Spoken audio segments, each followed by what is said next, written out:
이번 주에 눈이 좀 많이 왔죠. 그죠? 눈이 많이 왔고 또 추위도 지속되어서 오늘 좀 많이들 못 오시겠다 싶었는데 또 많이들 오셨어요. 여러분, 하나님께서 여러분에게 추위보다 더 따뜻한 그런 은혜의 바람을 불어주실 것을 믿고 기대합니다. 겨울이 요즘에 그렇게 많이 춥지 않았는데 또 살다 보면 어느 한순간에 또 갑자기 눈이 내리고 추위가 몰아닥치고 그런 일이 있습니다. 여러분, 길에만 폭설이 내리는 것이 아니라 때로는 우리의 삶 가운데도 폭설이 내리는 때가 있는 것입니다. 집 바깥에만 한파가 몰아치는 것이 아니라 그 한파가 안방까지 몰아닥치는 일이 있는 것입니다. 그래서 우리의 삶의 자리가 꽁꽁 얼어붙고 마음도 꽁꽁 얼어붙는 일들이 있는 것입니다. 마음대로 되는 일이 없는 거예요. 전부 내가 기대했던 것과 전혀 엉뚱한 일이, 다르게 엉뚱한 일이 벌어지고 어려움이 오고 건강검진 통지서 받고 낙담하게 되는 일들이 얼마나 또 교인들의 삶 가운데, 사람들 삶 가운데 보면 있는 것인지, 여러분, 우리의 삶 가운데 폭풍과 또 폭설이 몰아치고 한파가 몰아닥칠지라도 하나님만을 기대하시는 그런 귀한 주의 자녀들 되시기를 주님의 이름으로 믿고 기대합니다. 하나님 믿지 않는 사람들은 자기가 감당할 수 없는 추위가 삶 가운데 몰아닥칠 때 낙심하고 좌절하는 것입니다. 그러나 하나님의 자녀들은 아버지가 오시면 다 해결된다. 아버지가 오시면 모든 추위가 물러가고 다시금 따스한 봄이 찾아오는 것이다. 믿고 하나님을 더 기다리고 더 갈망하는 것입니다. 여러분의 삶 가운데 그런 귀한 믿음이 있을 것을 주님의 이름으로 믿고 기대하고 축원합니다. 여러분, 정말 하나님께서는 도와주시는 하나님이신 것입니다. 아무리 추위가 우리의 삶을 힘들게 해도 하나님은 도와주시는 하나님이시고 그 하나님께 찾아오시면 하나님의 도움으로 우리의 삶이 속히 회복되어지고 더 좋은 날들을 우리가 보게 되는 것입니다. 제가 어저께 오늘 말씀을 준비하면서 오늘 말씀에 사실 중요한 키워드가 뭐냐면 도와주시는 하나님이세요. 도와주시는 하나님으로 인하여서 우리는 실패를 모르는 인생길을 갈 수 있는 것이다. 실패처럼 보이는 것이 있지만 실패가 오히려 나중에 변화되어져서 우리의 삶을 형통한 길로 인도하는 그런 역사를 우리는 바라보는 것이다. 그것이 이제 제가 오늘 전하려고 하는 큰 메시지인데, 저녁에 우리 중고등부 찬양팀 아이들이 와서 비전홀에서 찬양을 하는 거예요. 우리 문성철 안수 집사님이 막 또 오셔서, 그래서 발 다쳐서 쩔뚝쩔뚝거리시는데 쩔뚝쩔뚝거리시면서도 오셔서 이제 아이들 지도하고, 제가 참 은혜를 많이 받았습니다. 그래서 제가 비전홀에 찾아가서 얘들아, 나 내일 그거 우리 3부 예배, 1부 예배, 2부 예배 때 부를 수 있도록 그 악보 하나 좀 다오. 그래서 악보를 얻어왔는데 한번 같이 이 찬송 한번 불러보면 좋겠습니다. 우리 시편 121편 하나님은 너를 지키시는 자. 좀 빠르게 부르겠습니다.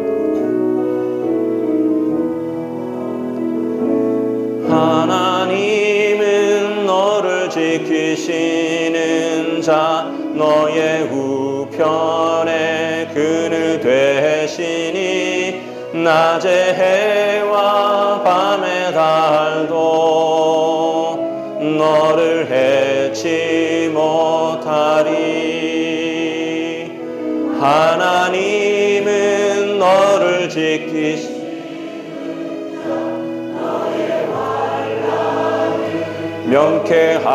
명쾌하시니 그가 너를 지키시리라. 너의 출입을 지키시리라. 눈을 들어 산을 보아라. 너의 도움 어디서 천지 지으신 너를 만드신 여호와께로다. 천지 지으신 너를 만드신 여호와께로다.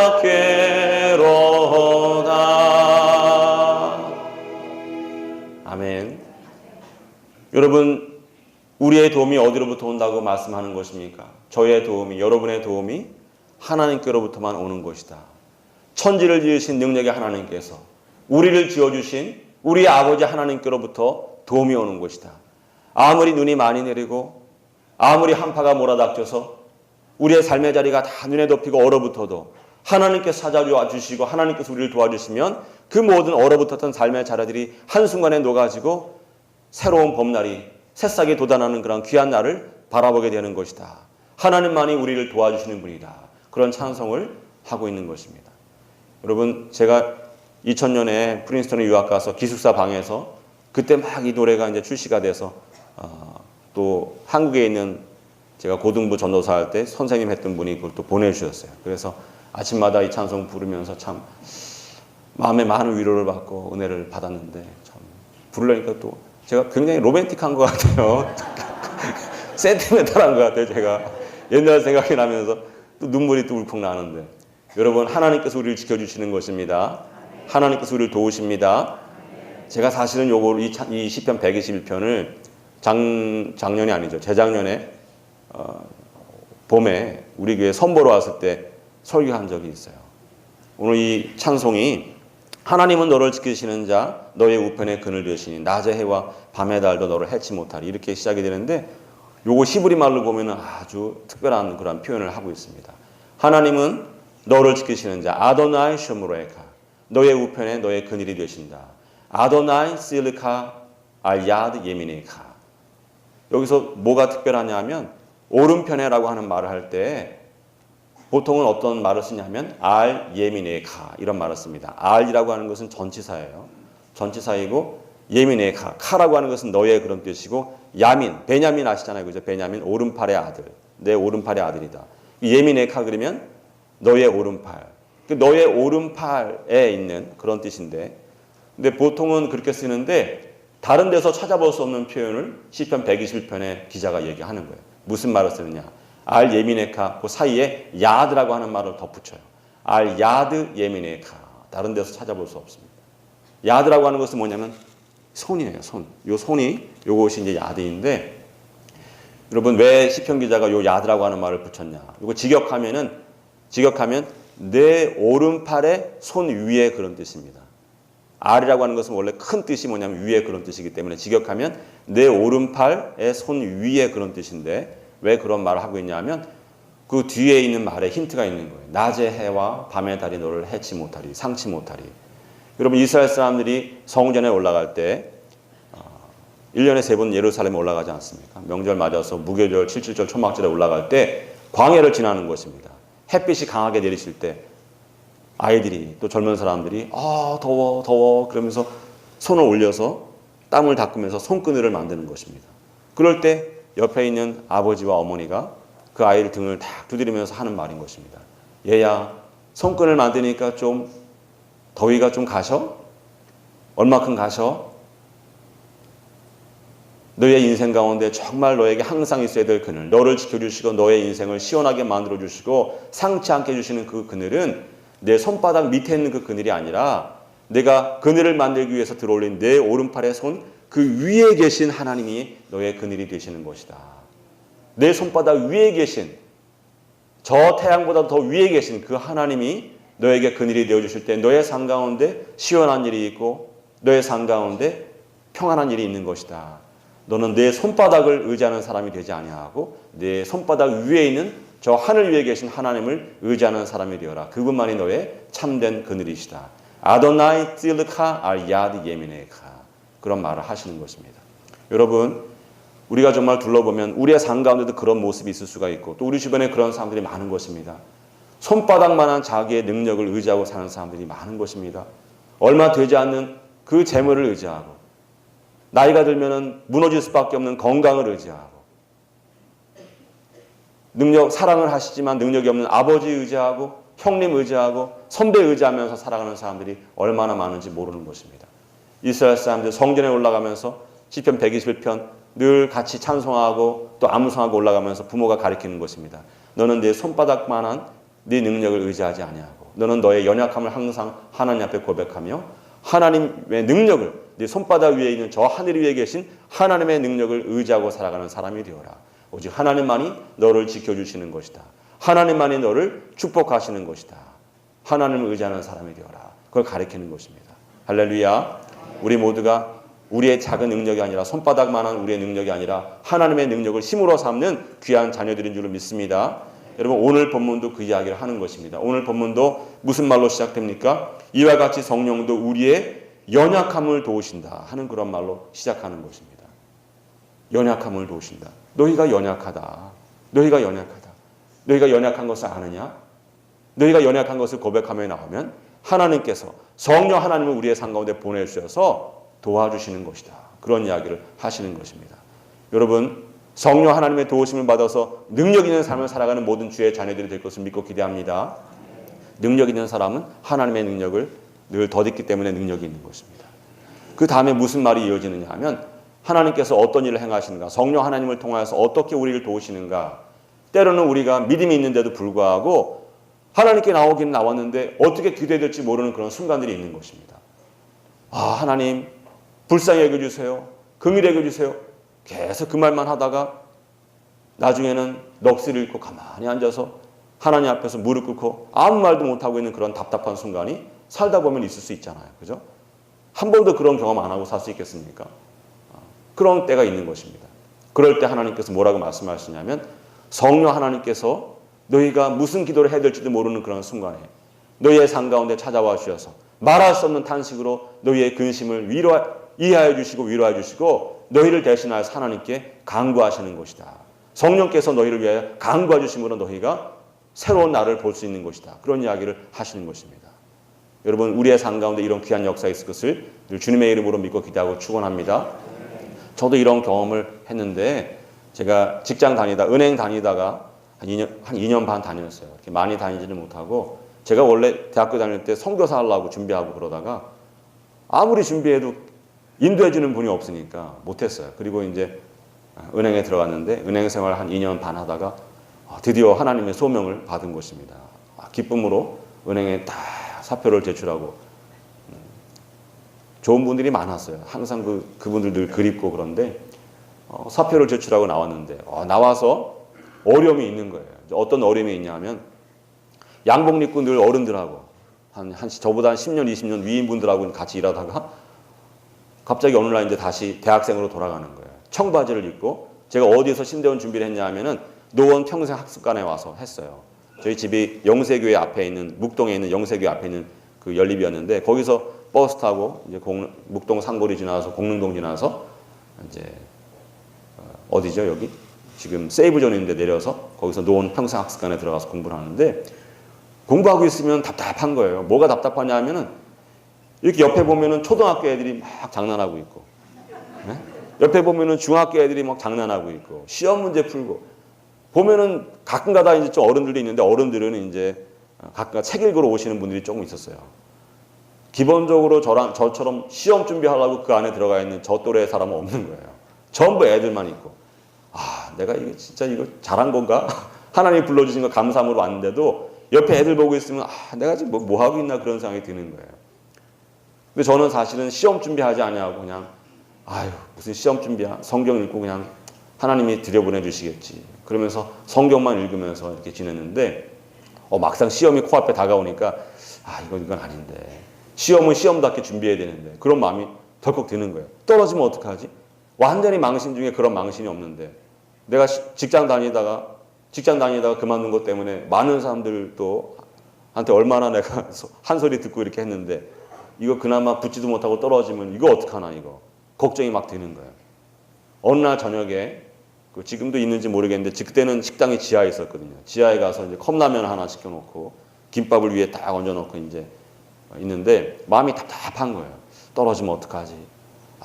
이거 뭐지? 그러면서 막 마음이 답답하고 있는데 기도도 안 나오고 정신줄을 놓았어요. 제가 잠이 들거나 뭐 그런 건 아닌데 잠자거나 좋은 건 아닌데 그냥 김밥 위에 손 놓고 컵라면에 손 놓고 있다가 정신줄을 놓고 멍하니 근심이 많으니까 그렇게 되더라고요. 한순간에 근심이 몰려오니까 그런 일이 있더라고요. 근데 제가 얼마나 시간이 지났는지 모르겠는데 깜짝 놀라서 깬 거예요. 정신이 번쩍 드는데 뭐 때문에 깼느냐? 제 목소리에 깜짝 놀라서 깬 거예요. 여러분 가끔가다 이렇게 어르신들 코 많이 고시다가 자기 콧소리에 놀라갖고 코 고는 소리에 놀라갖고 일어나시는 분들이 있잖아요. 그죠? 한참 있다가 하시는 분 있지 않습니까? 자기 콧소리에 놀라갖고 깜짝 놀라갖고 일어나시는데 저는 뭐 코 골다가 깨어난 건 아니고 제 기도 소리에 놀라서 깬 거예요. 저는 진짜 정신줄 놓고 있었는데 제가 막 혼자 기도하고 있는데 그 기도 소리에 갑자기 귀가 열리면서 깜짝 놀라서 이거 뭐지?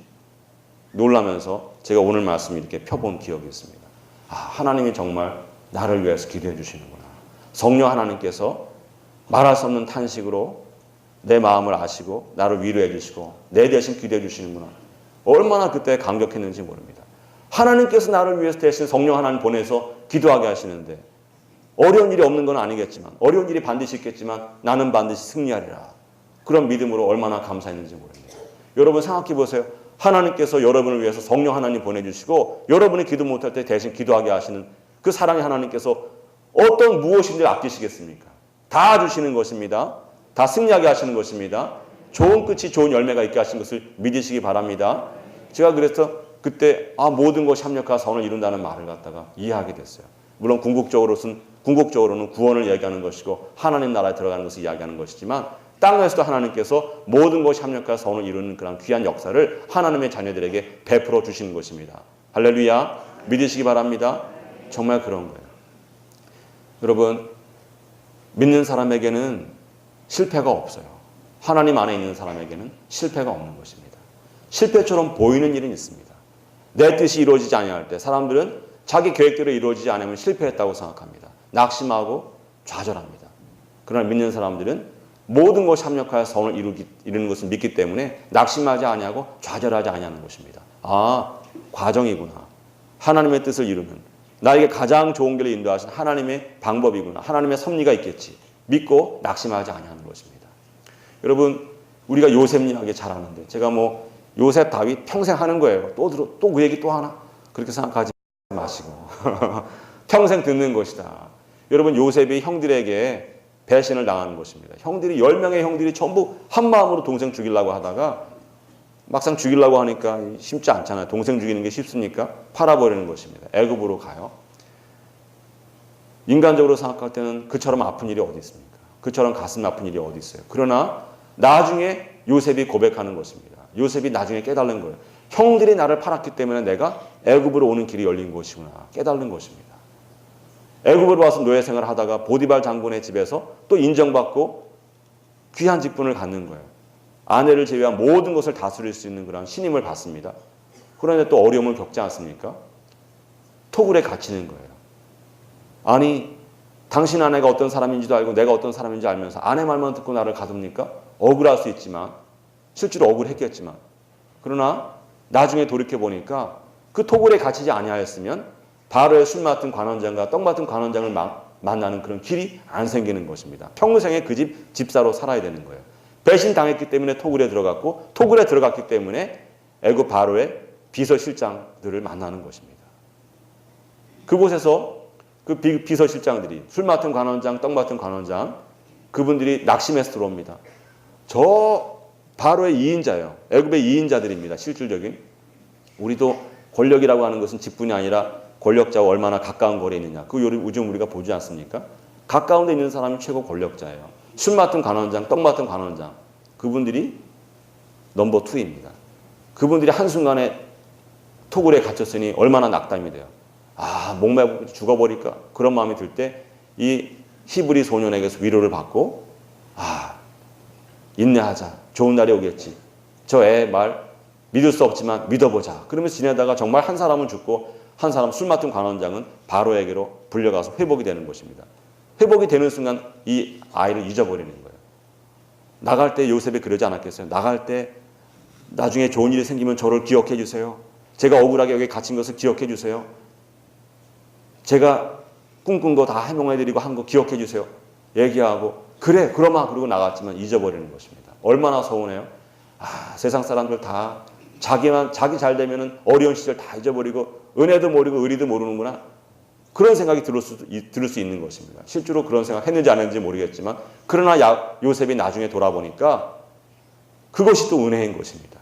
만약에 술 맡은 관원장이 의리를 지켜서 너 이제 나가라. 보디발 장군 불러서 내가 이 친구한테 은혜 입었는데 당신한테 무슨 죄 지었는지 모르지만 이 친구 좀 풀어줘. 2인자가 얘기하면 장군이 들어줄 수밖에 없잖아요. 그죠? 근데 여러분 만약에 그런 일이 있었다고 하면은 바로가 요셉을 찾았을 때 찾을 수 있겠습니까? 4,000년 전 이야기인데 행정시설이 있어요? 어디 동네 이사 갈 때 동사무소 찾아가서 그 주소 등록하지 않잖아요. 찾을 길이 없는 거예요. 아무리 바로가 권력자라 하더라도 그 시절에 찾을 길이 없는 것입니다. 술 맡은 관원장이 의리를 지키지 않았기 때문에, 배신했기 때문에 토굴에 있다가 바로가 찾을 때 곧바로 바로 앞에 가서 애굽의 총리 대신이 되고 수많은 사람을 살리는 그런 길이 열린 것입니다. 할렐루야. 여러분, 우리가 그때는 너무나 서운하고 너무나 억울하고 배신당하고 그런 경험들인 것 같지만, 실패한 인생살이 같지만, 돌아보면은 그때 그 일이 아니었으면 여러분 그 세 과정 가운데 하나만 안 됐어도 총리 대신 되는 길이 열립니까? 안 열립니까? 안 열리는 거예요.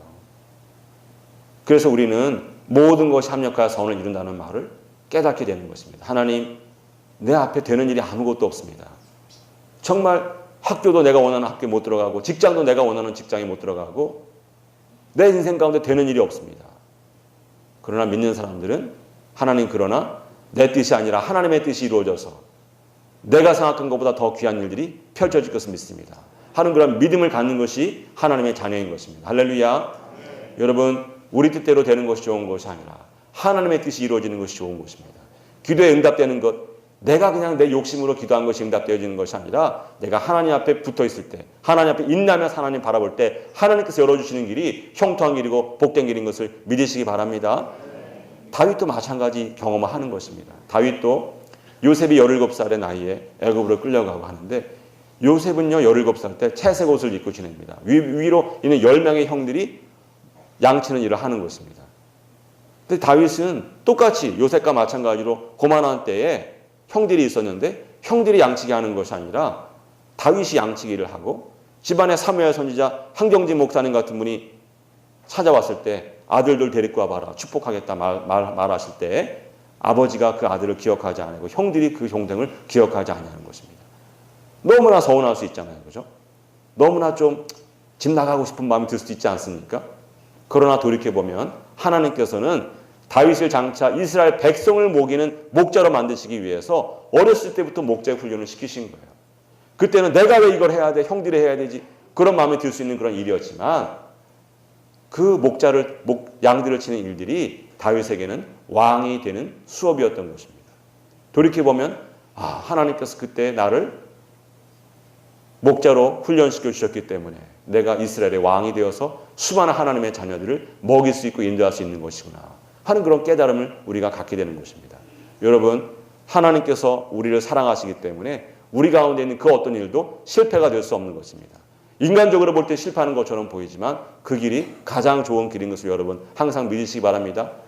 낙심하게 되고 좌절하게 되는 일들, 세상에서는 그렇게 보는 일들도 하나님 안에 있으면 반드시 복된 길로 이어지는 것을 여러분 믿으시고, 항상 자녀들을 향하여서나 여러분 자신의 삶을 위하여서나 항상 소망이 가득한 그런 믿음의 눈을 가지고 사는 자녀들이 되어지기를 주님의 이름으로 믿고 기대하고 축원합니다. 우리의 자녀들 이번에 수능시험 29명이나 치렀는데 다 자기가 원하지 않는 곳으로 갈 수도 있어요. 그러나 여러분, 우리 자녀들이 잘 될 것을 믿으시기 바랍니다. 우리의 딸들이 잘 될 것을 믿으시기 바랍니다. 오늘 내가 어려움이 있지만 그러나 하나님께서 반드시 나를 복되게 하실 것을 믿으시기 바랍니다. 형통케 하시는 것입니다. 오늘 말씀 28절 말씀 뒤에 무슨 말이 이어지느냐 하면, 하나님이 나를 미리 아시고, 나를 어머니 복중에 짓기 전부터 나를 아시고 그렇게 사랑해 주시고 나를 불러주신 것이다. 나를 불러주신 것이다. 내가 무슨 신령한 눈이 있어서 하나님을 알 수 있나? 하나님이 불러주셨기 때문에, 나를 먼저 사랑해 주시고 불러주셨기 때문에 내가 주의 집에 나와 있는 것이고 하나님께 예배드리는 것이지, 나에게 무슨 신령한 눈이 있나? 그런 고백을 우리에게 하게 하시는 것입니다. 여러분, 오늘 여러분이 원해서 오신 것이 아니에요. 하나님께서 여러분을 불러주시고 하나님께서 여러분의 손을 잡아서 인도해 주셨기 때문에 오늘 여러분이 이 자리에 있는 것입니다. 여러분, 여러분을 불러주시고 여러분의 손을 잡아주시고 인도하신 하나님께서 여러분에게 좋은 일 행하실 것을 믿으시기 바랍니다. 반드시 승리하게 하실 것을 믿으시기 바랍니다. 여러분, 우리가 주님의 몸된 교회에 올 때 항상 떳떳한 마음으로, 기쁜 마음으로 오는 것은 아니에요. 하나님, 저 어제 직장에서 할 수 없어서 술 좀 마셨습니다. 아직까지도 입에서 술 냄새가 납니다. 고등학교 때 배운 담배를 끊을 수가 없습니다. 부끄럽습니다. 그러나 여러분, 그럼에도 불구하고 하나님께서는 오늘 뭐라고 말씀하시면, 부르신 이들을 의롭다고 말씀하시는 것입니다. 괜찮아. 언젠가는 끊게 되는 날이 있는 거야. 아직은 네 때가 아닌가 보다. 인내하시면서 기뻐하시고 사랑하시고 맞아주시는 것입니다. 담배 피라는 소리 아니에요. 제가 제일 싫어하는 게 담배입니다. 술 드시라는 소리 아닙니다. 여러분, 우리가 우리 자녀 사랑할 때 잘해서 사랑합니까? 그냥 우리 아들이기 때문에 사랑하고, 딸이 무슨 대단한 일을 해야 사랑하는 것입니까? 아닙니다. 딸이기 때문에 귀한 것입니다.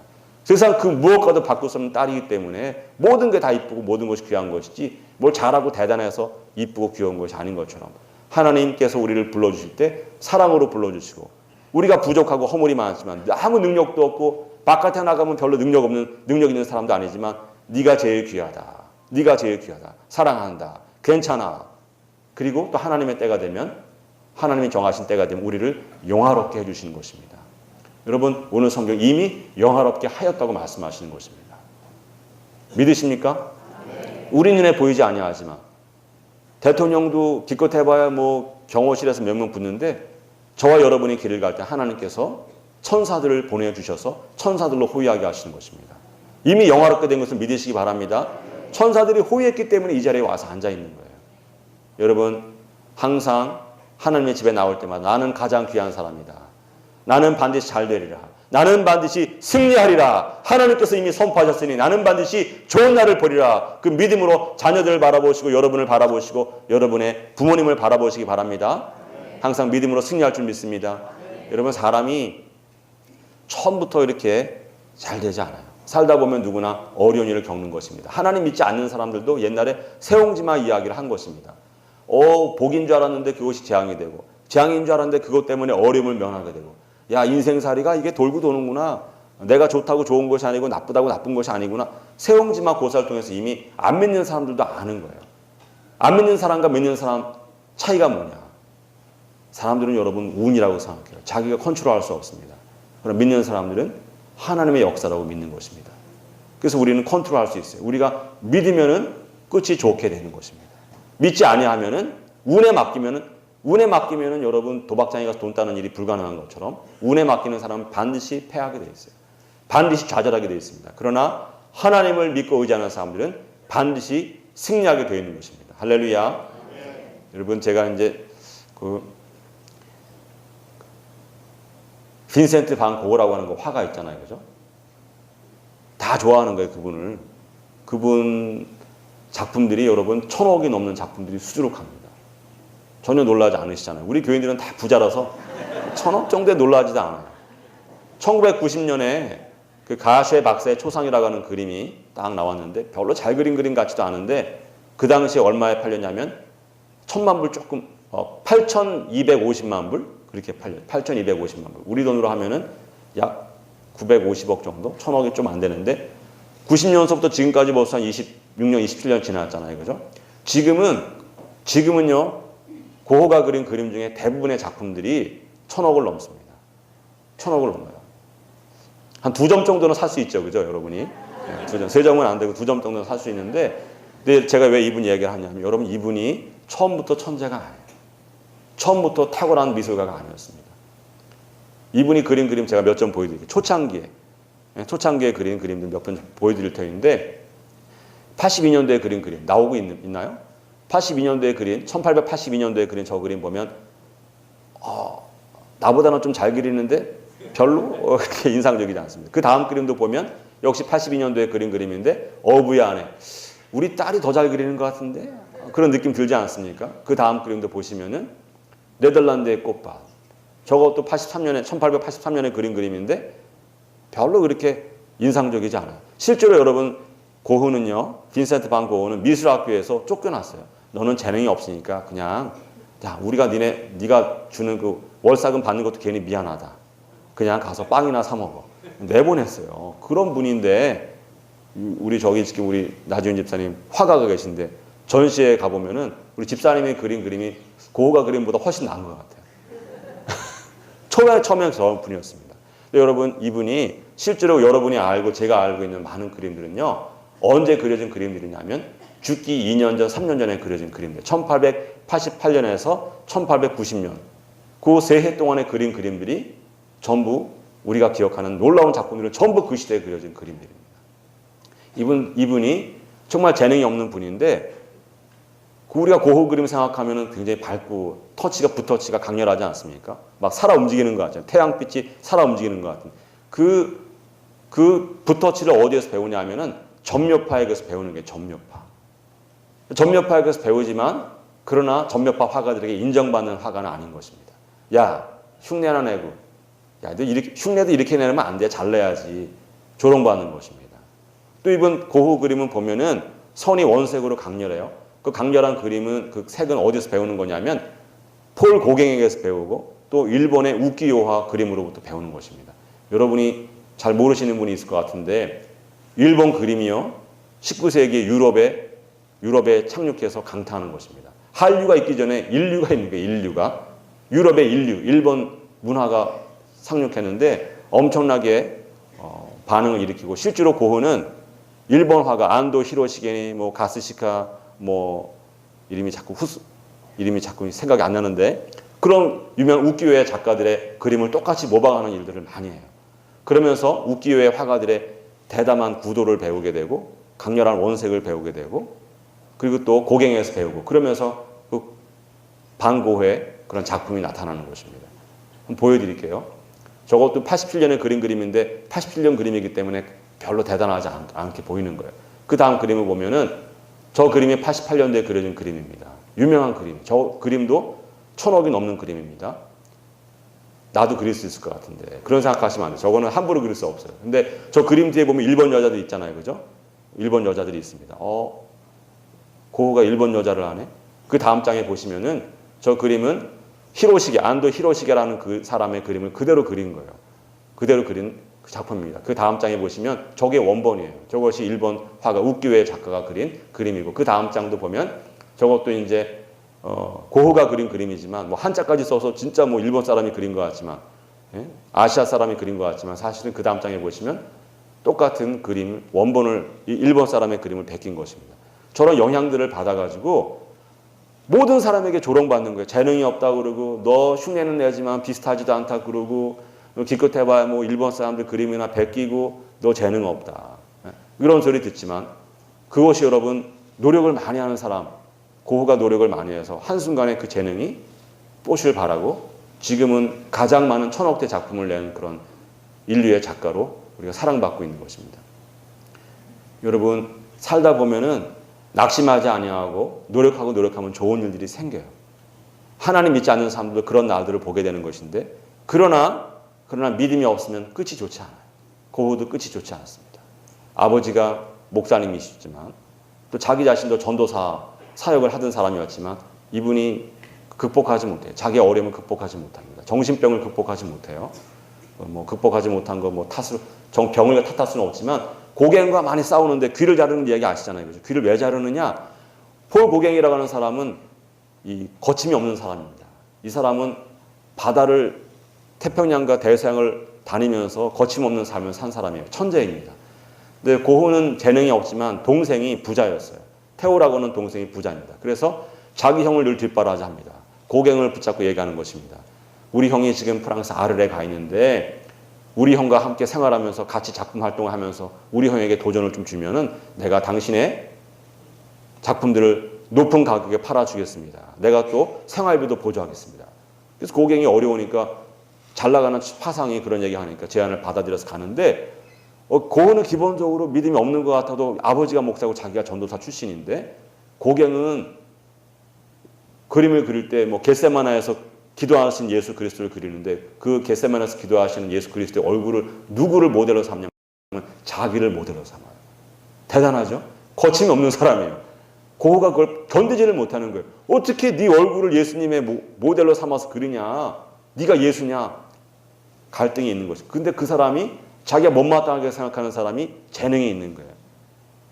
재능이 있고 더 마음이 속상한 거예요. 그래서 여러 가지 이유 때문에 정신병을 앓고 나중에 그 극복하지 못하고 이제 참 비참한 죽음을 맞이하는데 제가 왜 이런 말씀을 드리냐? 여러분 하나님께서 우리를 사랑하시기 때문에 우리에게 고흐에게 허락하신 것보다 더 놀라운 일도 행할 수 있는 것을 여러분 믿으시기 바랍니다. 전부 지금 내 삶 가운데 실패처럼 보이는 일들이 하나님의 손안에 들어가게 되면 하나님의 손안으로 이전이 되게 되면 놀라운 성공의 길이 되는 것을 여러분 믿으시기 바랍니다. 고흐에게 허락하셨던 그런 일들이 우리의 삶 가운데 더 놀랍게 역사하고 하나님께 영광이 될 수 있는 것입니다. 실패를 부끄러워하지 아니하고 하나님 나는 반드시 승리하게 될 것을 믿습니다. 하나님께서 말씀하신 대로 나를 영화롭게 하시고 하나님께서 나를 통하여서 영광 받으실 것을 믿습니다. 내 자녀 지금 자기가 원하는 곳에 가지 못할지라도 반드시 잘 될 것을 믿습니다. 내 딸 좋은 곳에 취직하지 못해서 힘들어하고 있지만 반드시 잘 될 줄을 믿습니다. 하나님 우리가 주님의 몸된 교회에 나와서 늘 주님만을 바라고 의지하면 주님의 손에는 실패가 없고 주님께서는 모든 사람을 귀하게 만들어주신 것을 믿습니다.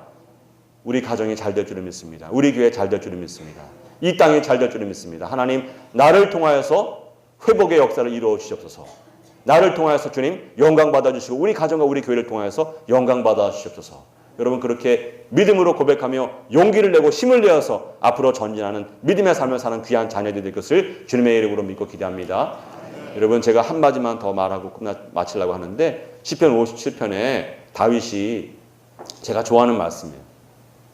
자꾸 똑같은 말 여러 번 들어야 이제 뇌에 새겨지는데 시편 57편 2절에서 다윗이 얘기하는 거예요. 내가 지존하신 하나님께 부르짖습니다.